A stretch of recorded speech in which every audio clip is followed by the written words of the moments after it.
Nag-crave ako ng barbecue guys, pero tinatamad naman akong lumabas para pumunta ng palengke at bumili. Sa palengke lang kasi mayroong nag-iihaw. At dahil meron naman akong liempo, kaya gagawa na lang ako ng sarili kong barbecue in a pan. Ayan, luto na. This is it, pansit. So tender ng meat. Kain tayo. Alam mo guys, oh. Hello. Patutiyal muna ang kain namin ngayon. No rice. Wala na talaga kaming kain. Charot. Tinamad akong magsaing. At saka, hindi na rin nagkakanin masyado. Yummy. Pagpasensyahan nyo na ang aking emoji at nakalimutan kong nasa harap pala ako ng kamera. Kain.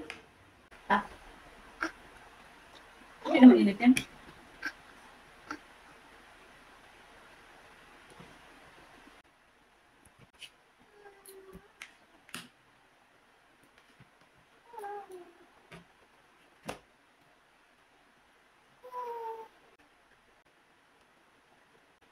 Kalambot ng laman.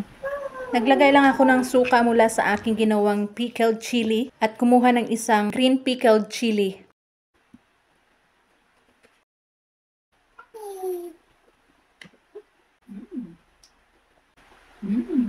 Napaka-crunchy pa niya. Yan, sarap. Sumarap na siya lalo.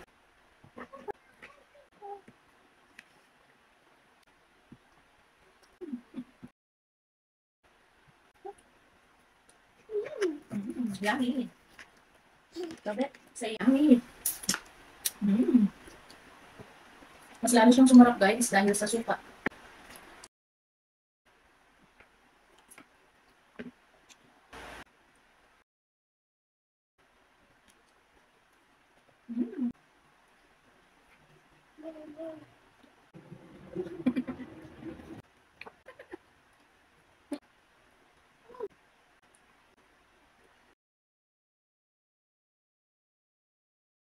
Ayan guys, napasarap ang aming kain. Itira na lang namin ito kay Lakay. Maraming salamat sa panonood. Bye-bye daw, sabi ni Gabi.